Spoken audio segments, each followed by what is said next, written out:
اعوذ باللہ من الشیطان الرجیم بسم اللہ الرحمن الرحیم مضمرات تمام ثقہ افراد کا جو مضمرات ہیں وہ حجت ہیں،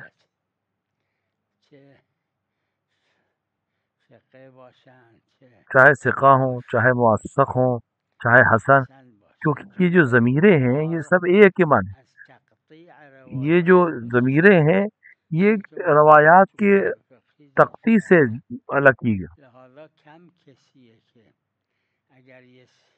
لہذا کم ہے کوئی ایسے جو سند صحیح ہو یا موثق ہو یا حسن، لیکن مضمر ہو تو کم ہیں ایسے لوگ جنہوں نے اشکال کیا اس کی سند پہ، ظاہراً کوئی مسئلہ نہیں ہے۔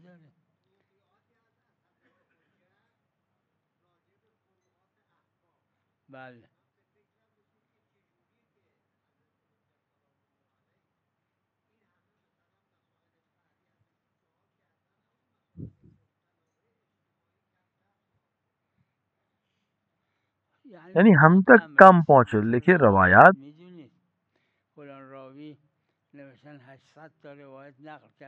دیکھیے بہت سے ہیں کہ روایتوں کے راویوں کے سلسلے میں کہ انہوں نے 800 حدیثیں روایت کی لیکن ہم تک نہیں، ہم تک 100 پہنچی ہیں مثلا۔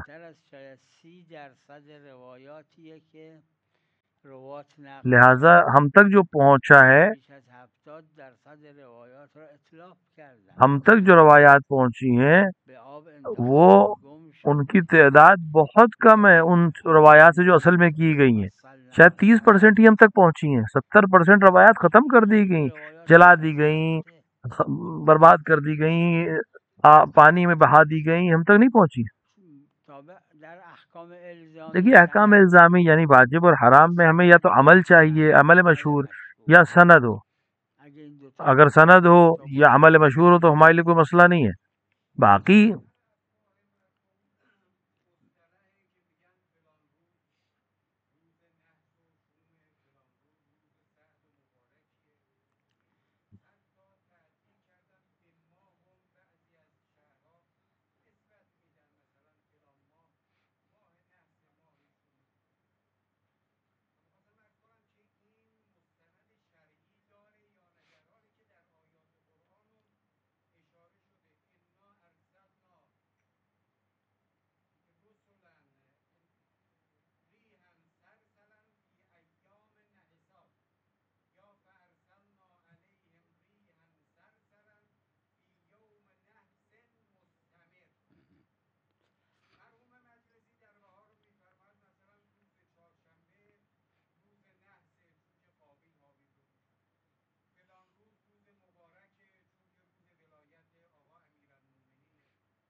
آیات کریمہ جو قرآن کی ہیں یہ ظاہری طور پہ قضیہ جو ہے خارجی قضیہ ہے کہ یہ دن ان لوگوں کے لیے نحس ہے کیونکہ مارے گئے اس دن وہ سب۔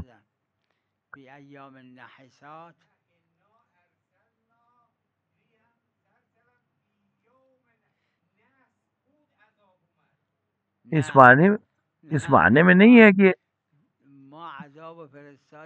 ہم نے عذاب بھیجا یومن کہ ہمیں یوم نحس میں عذاب بھیجا، یہ اس کا مطلب نہیں ہے کہ وہ جس دن ہم نے عذاب بھیجا اس کی وجہ سے وہ دن نحس ہوا، نہ کہ وہ دن نحس تھا اس لیے ہم نے اس دن عذاب بھیجا، یہ کہیں پہ بیان نہیں ہوا ہے۔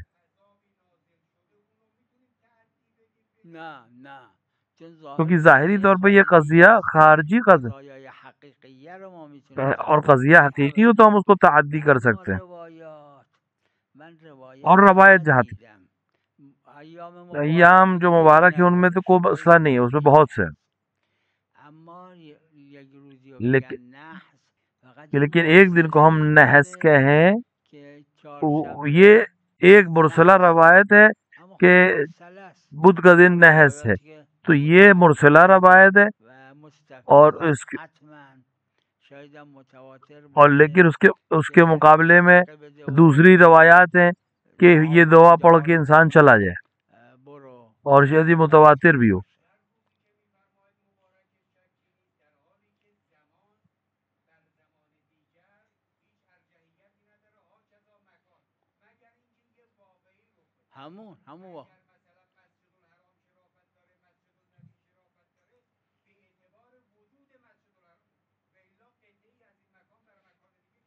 میدونم اما روز میلاد به اعتبار اینکه اس لحاظ سے کہ پیغمبر کا ولادت کا دن ہے۔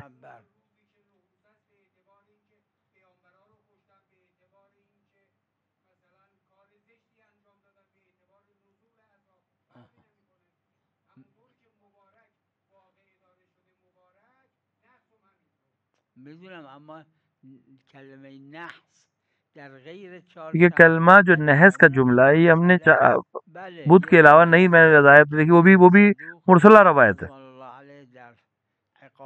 البتہ شیخ صدوق نے عقاب الاعمال میں ایک روایت کو نقل کی ہے جس کی سند بھی معتبر نہیں ہے، کہ چار شنبے کے دن یعنی بدھ کے دن آدمی ناخون کاٹے، لہذا وہ بھی مرسلہ ہے۔ اس کے علاوہ میں نے کسی روایت کو نہیں، اور یہ کافی نہیں ہے ان تواتر روایت کے ساتھ دعا ہے، صدقہ ہے۔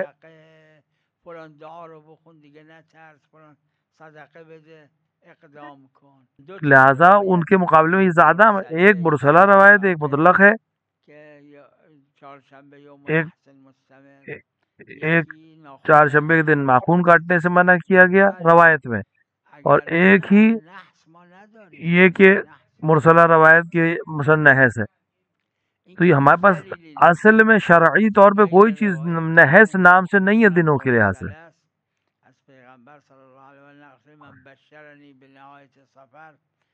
اور رہی بات سفر کے مہینے کی، تو وہ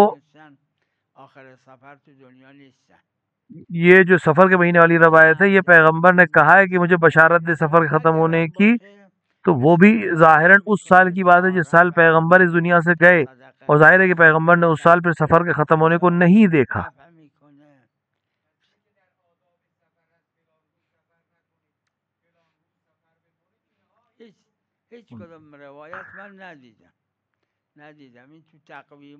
میں نے کسی میں روایت نہیں دیکھی مستند روائی، تقویم میں لکھتے ہیں بہت سے چیزیں اس طرح کی چیزیں، لیکن میں نے خود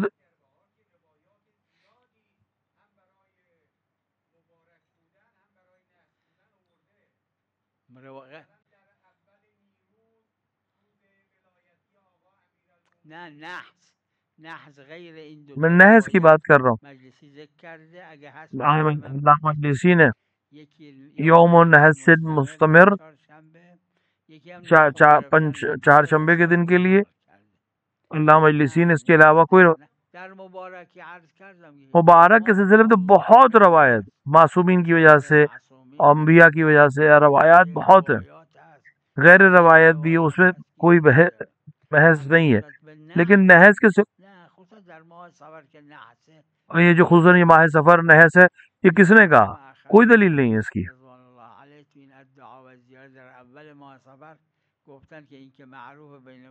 خود بھائی نے اپنی کتاب الدعاء والزیارت میں باقاعدہ ماہ سفر کے اعمال میں نقل کیا کہ جو لوگوں کے درمیان معروف ہے کہ ماہ سفر نحس ہے، یہ صحیح بات نہیں ہے۔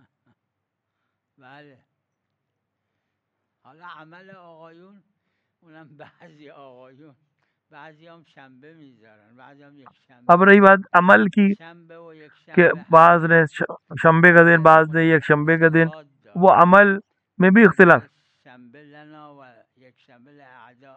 اب شنبہ اور یک شنبے کے سلسلے میں بھی روایات مختلف، ایک بعض میں ہے کہ شنبہ ہمارا دن ہے، یک شنبہ دوسروں کا دن ہے، یا برعکس بھی آئی ہے روایت۔ یہ ایک اعتباری چیز ہے، احکام واجبات اور حرام تو نہیں ہے، لہذا اس کی کوئی زیادہ حیثیت نہیں ہے۔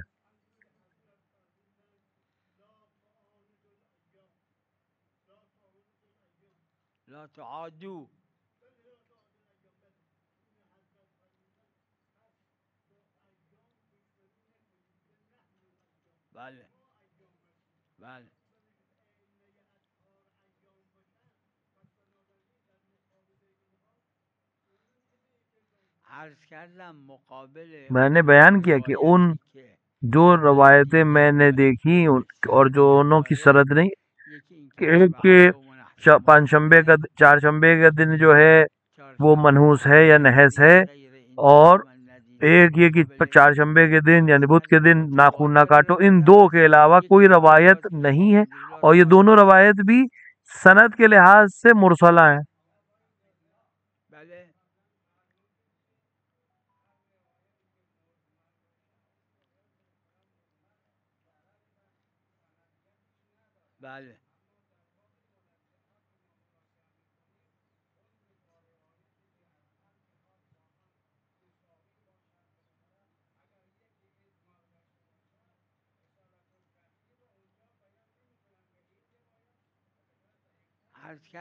آپ جواہر دیکھیں، مستند کو دیکھیں، علامہ کی کتابوں کو شیخ طوسی کی کتابوں کو دیکھیے، شیخ انصاری اور ان کے بعد کے علماء کو دیکھ،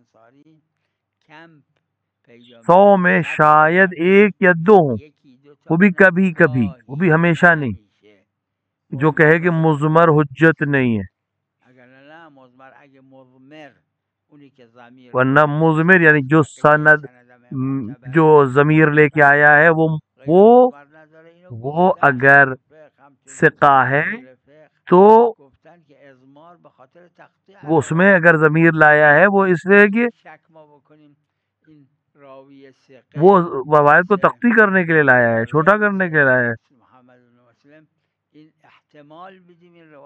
وہ بھی اس طرح کے روایات راویوں کے سلسلے میں کہ وہ کسی غیر معصوم کی طرف نسبت دیں گے اس باتوں کو، یا معصوم کی طرف ان باتوں کی نسبت دیں گے جو نہ کہی ہو معصوم نے، ان جیسے ثقات کے لیے نہیں ہے۔ البتہ بعض بہت نادر لوگوں نے اشکال کیا، لیکن جب عمل کرنے پہ موقع آیا اور فقہ میں فتویٰ دینے کا موقع آیا تو انہوں نے ان مضمر روایتوں پر بھی جہاں ضمیر خالی استعمال ہوئی ہے ان کا سہارا لے کے فتویٰ بھی دیا ہے۔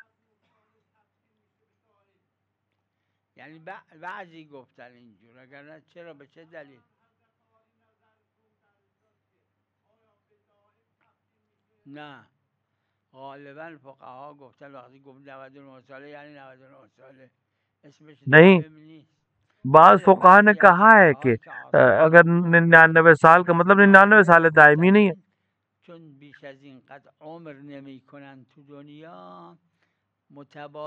بعض علماء نے کہا ہے کہ متبادر یہ ہے کہ اگر 99 سال کے لیے عقد کر رہا ہے غیر دائمی تو وہ دائمی ہو جائے، لیکن نہیں کہ ایک خاص قانون ہے کسی چیز کو۔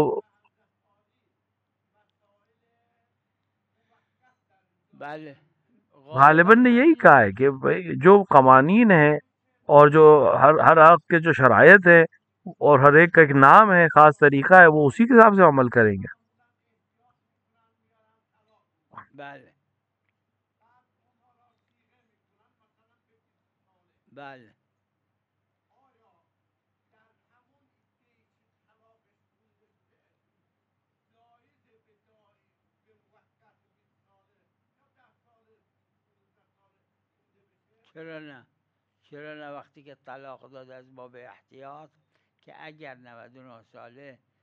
ہاں، اگر اس سے طلاق دے دی احتیاط کے طور پر، اگر 99 سال کو بہت سے لوگ عقلی طور کے اوپر جو ہے وہ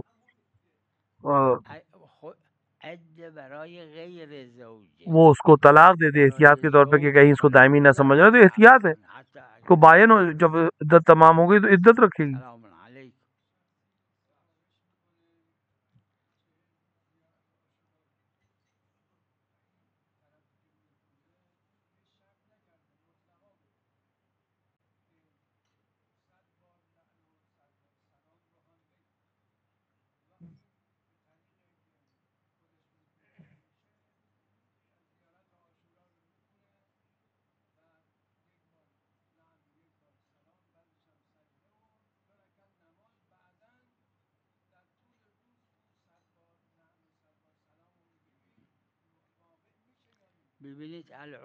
دیکھیے عقد جو ہیں وہ تابع ہیں قصد کے، اگر کسی کو پیسے دیے کہ 40 دن ریاض عاشورہ پڑھنے کے لیے ہے دیے ہیں، تو جس نے دیا ہے اور جس نے لیا ہے اس کا کہ وہ کہ وہ بات یہ ذہنی کیا تھا، آپس میں معاہدہ کیا تھا کہ 100 سلام اور 100 لعن جو ہے اسی وقت پڑھے یا بعد میں پڑھے، تو جیسا آپس میں معاہدہ کیا ویسے عمل کریں گے.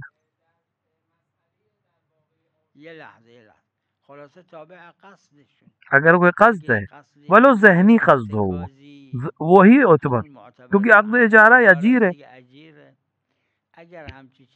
لیکن اگر ایسی کوئی چیز نہیں مطلق ہے تو بعد میں پڑھ سکتا ہے 100 سلام کو، کوئی حرج نہیں.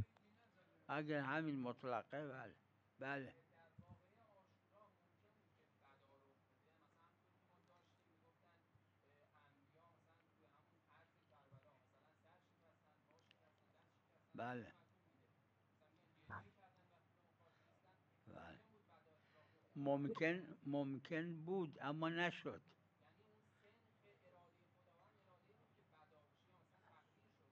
نه چرا بنا بود ودا نشه ولی حالا روایت داره اون لحظه آخر لہذا یہ ہے روایت کہ خداوند عالم نے امام حسین تک پیغام بھیجا کہ اس وقت بھی آپ کو حق ہے کہ آپ شہادت کو قبول نہ کریں اور آپ شہادت اپنی جان کو بچا لیں. امکان تھا یہ، خدا نے پیغام بھیجا، لیکن امام حسین نے کہا نہیں مجھے شہادت قبول ہے.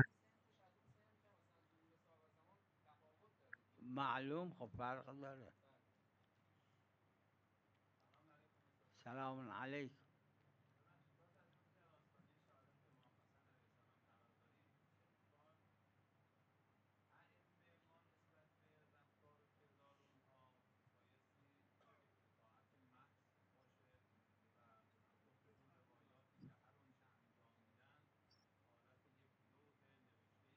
بله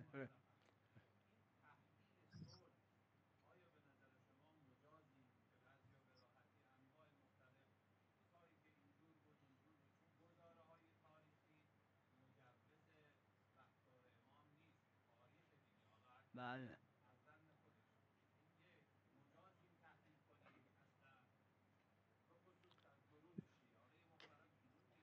کلمه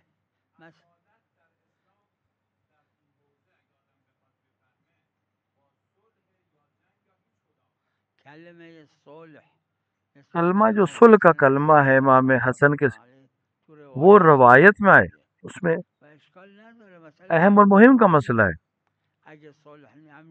جیسے کہ بعض نے بیان بھی کیا کہ بعض بزرگوں نے اس کو بیان بھی کیا ہے، اللہ مجلس نے بھی شاید کہا کہ انہوں نے بیان کیا کہ اگر حضرت صلح نہ کرتے اور قیار یہ تھا کہ معجزے نہ کریں تو معاویہ اور ان کے اطرافی سب کو مار ڈالتے. ان میں سے ایک شخصیت خود امام حسین کی شخصیت ہے، ان کو بھی قتل کر دیتے. لہٰذا ائمہ علیہ السلام زہر کے پیالے علم کے ساتھ بھی زہر کے پیالوں کو پیتے تھے کیونکہ اہم اور مہم کا مسئلہ آتا تھا.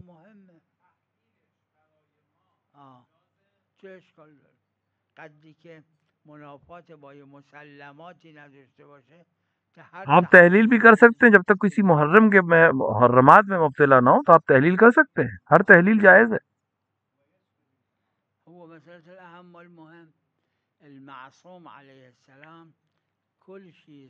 معصوم علیہ السلام اگر کوئی بھی چیز قاعدے کے خلاف ہمیں ذہنی طور پہ آ رہی ہے تو معصوم اہم اور مہم کے لحاظ سے عمل کر،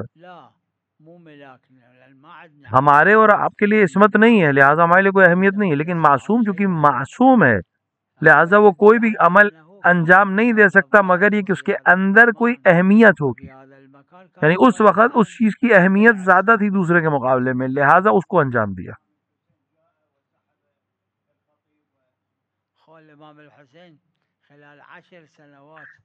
امام حسن کے زمانے میں امام حسین علیہ السلام امیر المومنین علیہ السلام کے اوپر جو برا بھلا کہا جا رہا تھا وہ بھی سن رہے تھے. کسی جگہ پر بھی آپ نے تعرض نہیں کیا خطیبوں سے، امام حسین نے ان 10 سال میں بالکل تعرض نہیں کیا. بله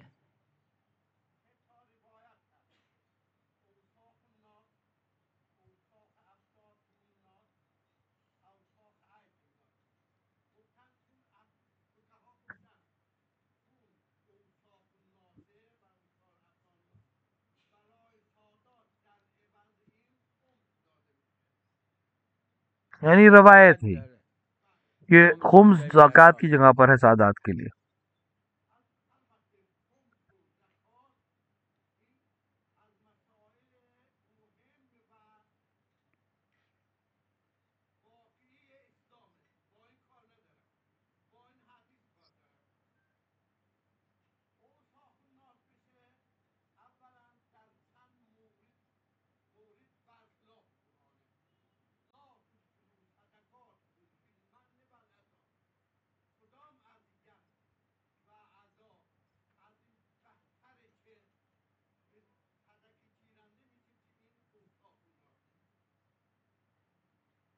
این اوساخ الناس را اوساق الناس کو فقہا نے بیان کیا، علامہ مجلسی نے بھی بیان کیا ہے، مرحوم بھائی نے بھی بیان کیا ہے.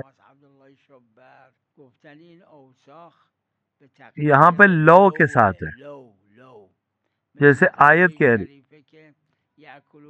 کہ ان کے پیٹ میں آگ بھرے جو یتیم کا مال کھاتے ہیں، تو وہ اپنے پیٹ میں آگ پر کیا یتیم کا مال جو کیا وہ آگ ہے، اس یتیم کے لیے آگ نہیں ہے، لیکن دوسرا اس کو ناحق کھائے اس کے لیے آگ. تو اوساق الناس یعنی جو نہیں دے، کسی کی گردن پہ زکوٰۃ ہے، زکوٰۃ کو نہ دے تو اگر وہ زکوٰۃ کو کھا لے، اس مال کو کھا لے، تو اس کے لیے وسخ ہے، نہ کہ اس کے لیے جو زکوٰۃ کا مستحق ہے زکوٰۃ. تو اس کو مکرر فقہا نے مانا کیا.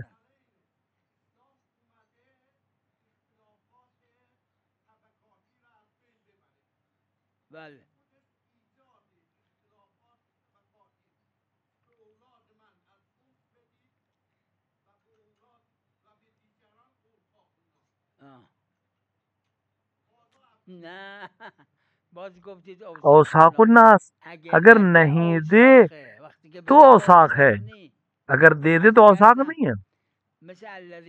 جیسے خدا نے کہا کہ جو یتیم کا مال کھائے وہ آگ کھا رہا ہے، تو کیا اس یتیم کے لیے بھی آتش ہے؟ نہیں، یتیم کے لیے آگ نہیں ہے، یتیم کا تو حق ہے. کوئی ناحق کھائے تو اس کے لیے یہ پیٹ آگ سے بھر رہا ہے اپنے.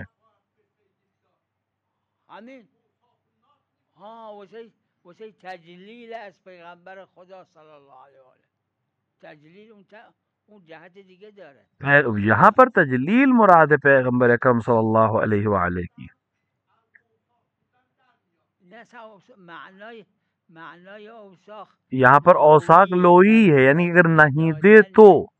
عرض میکنم ہاں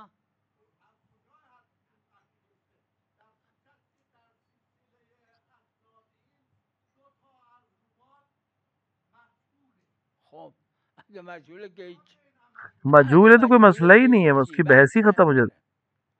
اگه مجهوله نه قرآن نے بھی جو کہ یہ موافق ہے قرآن سے کہ اپنے پیٹ کو آگ سے بھرتے ہیں، یعنی وہ لوگ جو ناحق کوئی چیز کھائے.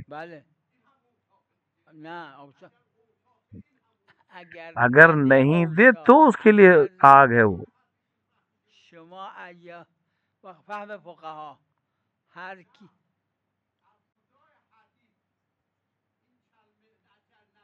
لازم نیست یہاں پہ قرینہ خارجی موجود ہے، قرآن کریم بھی موجود ہے.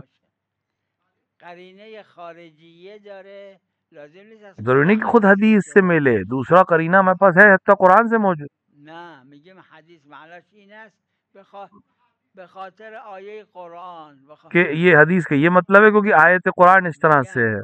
لازم نیست از خود حدیث استفاده قرینہ خارجیہ بھی آ کے ہمیں مدد کر سکے، جو آیت قرآن ہم اس آیت سے یہاں پر یہ معنی حاصل کر لیں گے.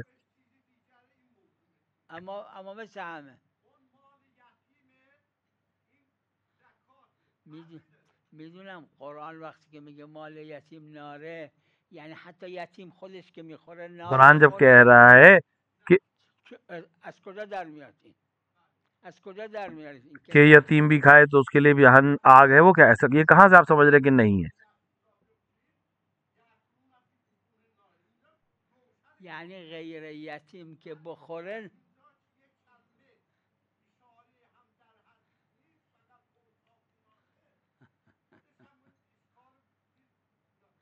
ہمارے پاس قرینہ موجود ہے کہ یہ اس معنی میں نہیں ہے۔ قرینه خارجیه.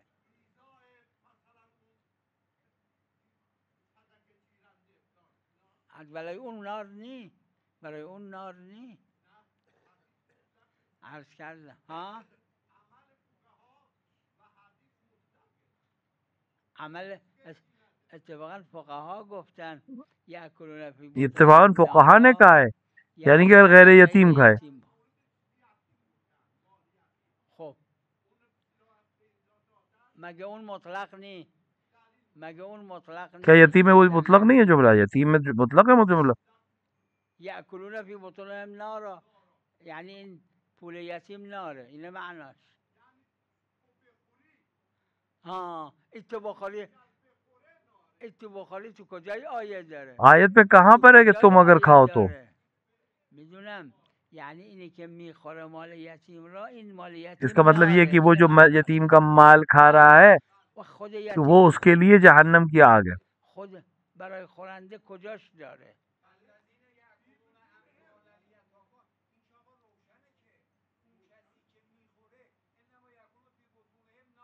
یعنی میدونم به خورنده میگه تو داری نار میخوری، یعنی کھانے والے سے کہہ رہے کہ یہ کھانا یہ تیرے لیے تمہارے لیے آگ ہے۔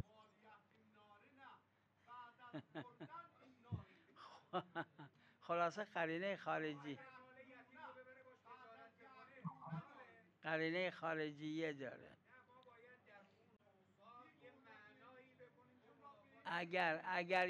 اگر یک سید زکات مالش را به امام معصوم بده، امام معصوم حق دارن بخورن یا نه؟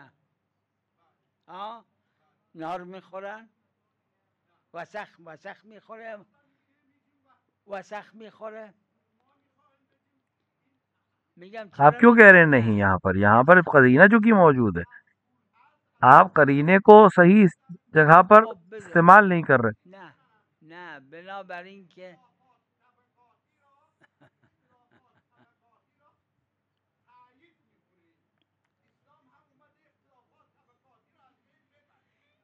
اختلاف طبقاتی تکویناً که اخلاق طبقاتی تکوینی طور پہ تو ہے ہی، تشریح میں نہیں ہے۔ خب اگر گفتید روایت معتبر نہیں کہ هیچ، اگر آپ کہہ دیں کہ روایت معتبر نہیں ہے تب تو بحث ہی ختم ہو جاتی ہے۔ تفضل علیکم السلام۔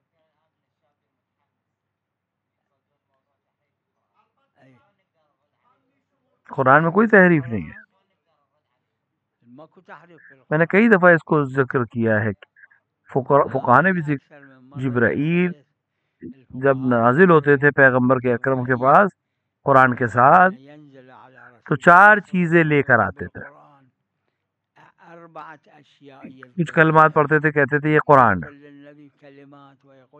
کبھی کلمات کہتے تھے یہ تنزیل قرآن ہے، پھر کچھ بیان کرتے تھے اور کہتے تھے کہ یہ تفسیر ہے قرآن کی،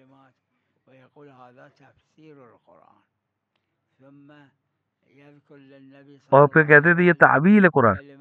4 چیزوں کو جبرائیل لے کے آتے تھے، اس میں سے ایک قرآن ہے، اور تحریف جو ہوئی ہے وہ باقی 3 چیزوں، خود قرآن میں تحریف نہیں ہوئی، تنزیل میں ہوئی،